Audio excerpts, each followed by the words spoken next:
We're doing a good job, we're working very hard, and we're going to produce. It's all going to happen. Thank you, God bless you, and God bless America. Sociologists call it technological delay. Regardless of what you call it, the globalist stranglehold on technology is coming to an end because of Donald Trump's efforts.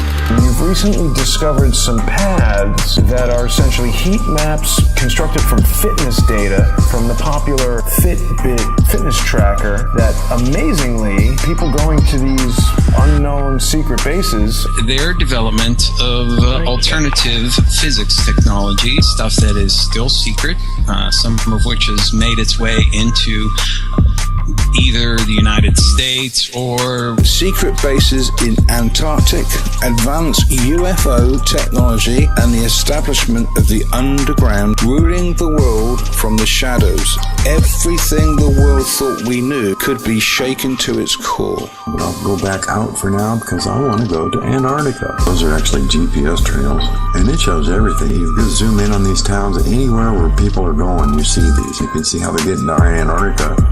Little lines going down here, so this is a hot spot here. That was supposed to be a no-fly zone, but during an emergency medevac crisis, to speed up their trip, they flew across that no-fly zone and saw apparently what they were not supposed to see. I had been communicating with a Marine, and he had been communicating to me about a number of ET-related revelations. There is a strong link between the ruling political elite and the pursuit of the esoteric or secret ancient knowledge, and only a very few ever get the chance to prove its existence. There's a hidden physics of which we know nothing. Because of that, we now have the ability to create a technology that has truly interstellar and interplanetary potential implications. Everybody is wondering what's going on, why these world leaders are going to Antarctica. Nobody can just go down there without being vetted anymore. And there is almost a supranational, meaning beyond nations. So this is even above the United Nations that does a background check.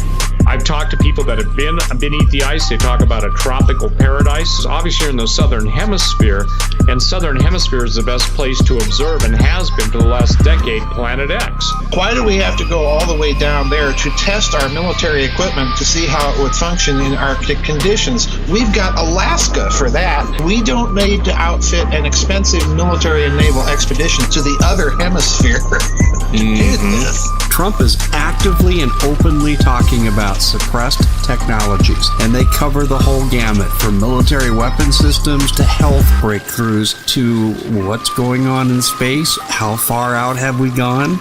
So I started thinking about how I could correlate that to my research to see if there were people that left their Fitbits on, because one of my theories is the people that are working on this technology are very well paid. So obviously a lot of them would have things like fitness trackers and Apple Watches. And UFOs, flying saucers, don't come from outer space.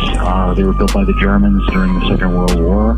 I know, this is Jessica speaking, because I was an engineer in Italy working with the Italians. When Admiral Byrd in 1947 went down there with Operation High Jump, we got our heads handed to us on a platter by the Germans. About 1/3 of the German High Command and their technology went to Antarctica. They called it New Schwabenland. Global warming, obviously, is, in my opinion, scientific fraud. Now, I believe in man-made global ionospheric heating, which we're seeing in weather control and weather modification. This is where the secret underground base is. They made a little trip over to this little mountain over here, and it turns out that there looks to me like there's a little dome city or something. Little domes all over the place.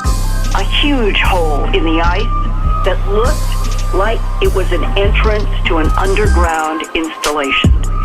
Later at camp near Marie Birdland, some dozen scientists disappeared for 2 weeks.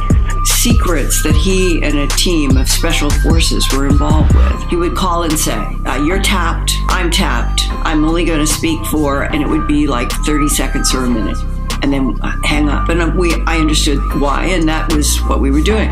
We actually live in two worlds. One in which the vast majority live, and think of it as the real world, then there's another world which actually controls the one that people think they live in and believe is so real.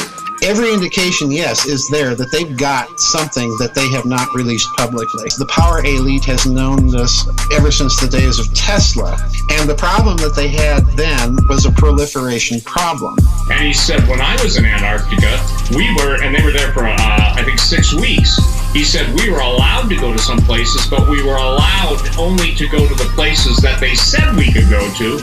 And there were so many places that were off limits to us. Wernher von Braun told that he had been personally taken to a planet called Arion. Von Braun and Hermann Oberth were the two smartest rocket scientists in the world. And they both are on record as saying, Oberth said there's two types of technology, ours and theirs. If you are intent upon setting up secret testing places, the one place on planet Earth that would be the most inaccessible and the least surveilled from the standpoint of satellites and so on, it would be Antarctica. Rocket-based applications, space travel applications were not showing up at NASA. The military must have a secret space program, war games in space with laser weapons. Pretty fantastic stuff that was there. I started looking at this heat map, and so I moved the map down to Antarctica, and lo and behold, there was a perfect ring structure movement right in the center of the ice. The amount of intelligence gathered from another dimension, the spiritual dimension, the fallen angels, and by the way, the occult nature of the Third Reich. Occult just means hidden, okay? Right. But so if you want to keep things secret, and if you've got the money and logistical support to do it, that would be the place to do it. Guess what famous American defense contractor has a presence in Antarctica? The phone rang. I picked it up. In Japan, 29 humans were killed in a laboratory that was producing militarized robots by the Japanese for warfare. And you see this other world, this controlling world, in the form of royalty, elite families, the 1%. But that's just the surface of this other world. Now, I think people need to understand something. Antarctica has some of the most sophisticated telescopes in the world. The same type of telescope, an infrared binocular telescope in Antarctica, and that's the same thing as the Vatican telescope. He also said we Germans weren't smarter than the West, we just had help. The high command of Germany sitting in a seance with some woman who's giving birth to an ectoplasmic projection that's dictating advanced math and engineering equations